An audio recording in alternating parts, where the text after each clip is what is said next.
Sebelum kita memulai pembelajaran kita hari ini, ada baiknya kita membaca doa terlebih dahulu.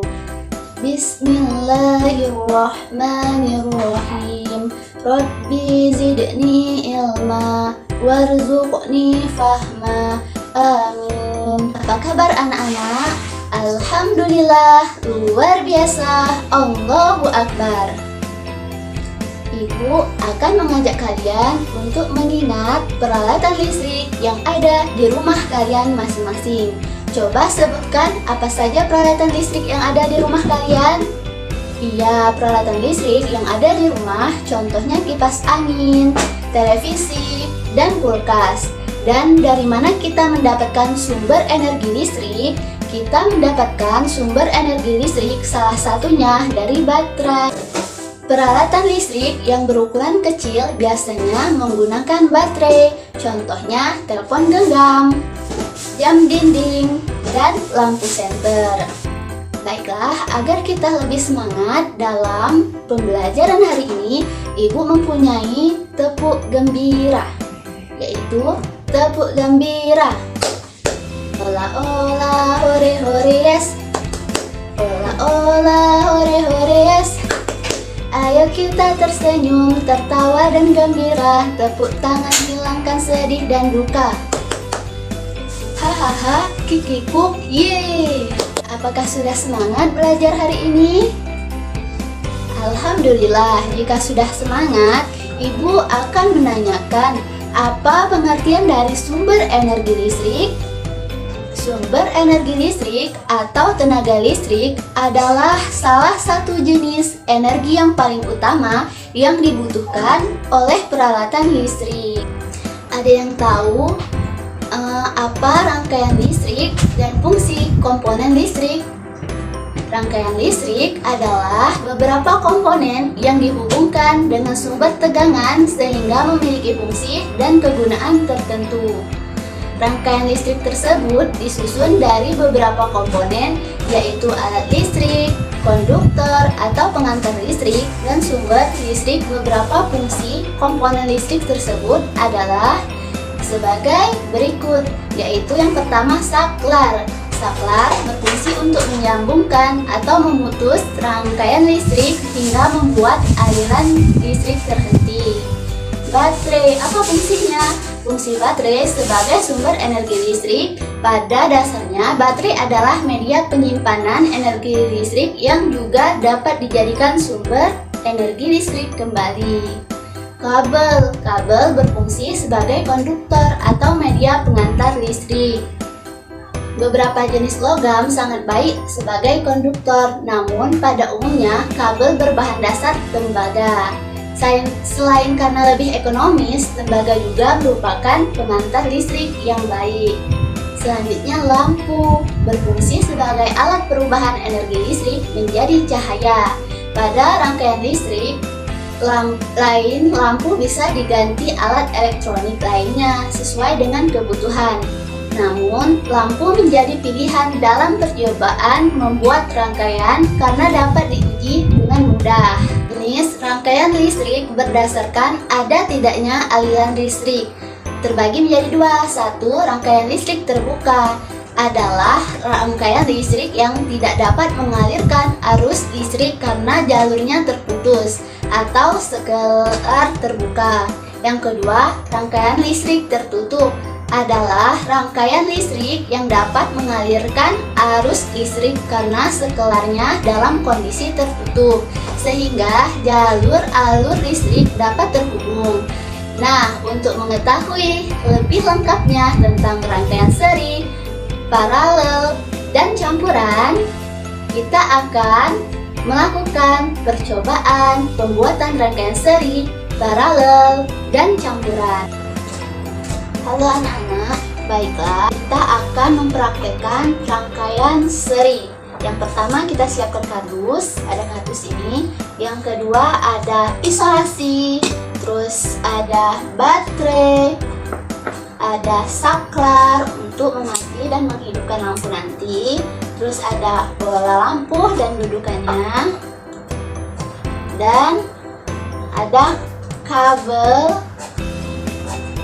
Nah, kabel ini kita potong menggunakan gunting. Tapi potongnya hati-hati ya, jangan sampai kabel yang ini terputus, logamnya terputus.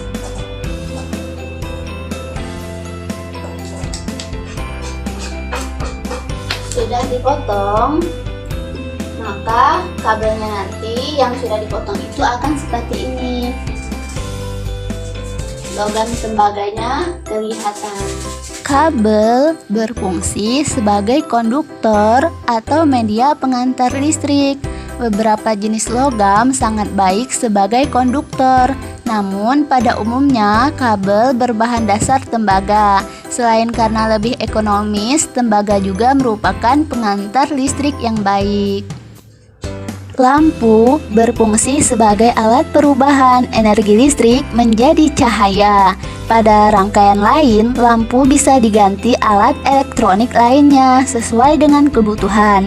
Namun, lampu menjadi pilihan dalam percobaan membuat rangkaian karena dapat diuji dengan mudah. Saklar berfungsi untuk menyambungkan atau memutuskan rangkaian listrik hingga membuat aliran listrik terhenti. Baterai berfungsi sebagai sumber energi listrik. Pada dasarnya, baterai adalah media penyimpanan energi listrik yang juga dapat dijadikan sumber listrik kembali.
Untuk mengetahui ciri-ciri, kelebihan, dan kelemahan dari rangkaian seri dan rangkaian paralel, yaitu kita akan uji coba hasil percobaan membuat rangkaian seri dan rangkaian paralel. Rangkaian seri disusun secara berurutan seperti ini, dan kalau rangkaian paralel disusun secara bercabang seperti ini.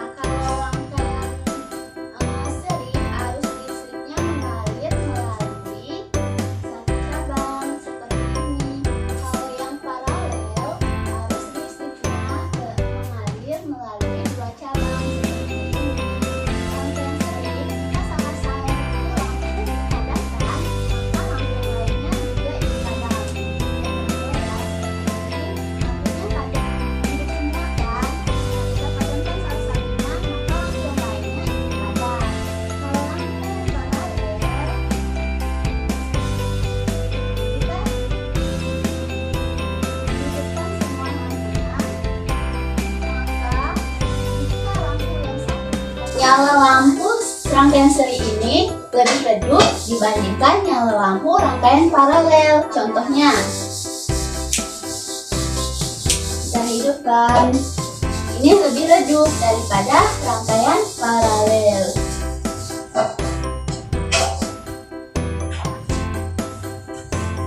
Nah, dapat dilihat kan perbedaan, kelebihan, dan kelemahannya, dan ciri-cirinya.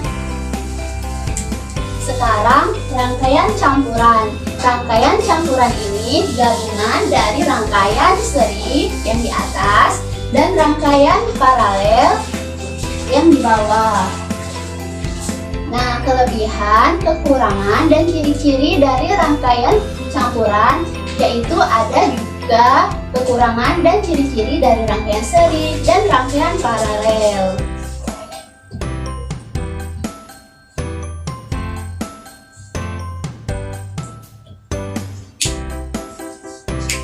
Nah, jika lampunya dihidupkan maka seperti ini.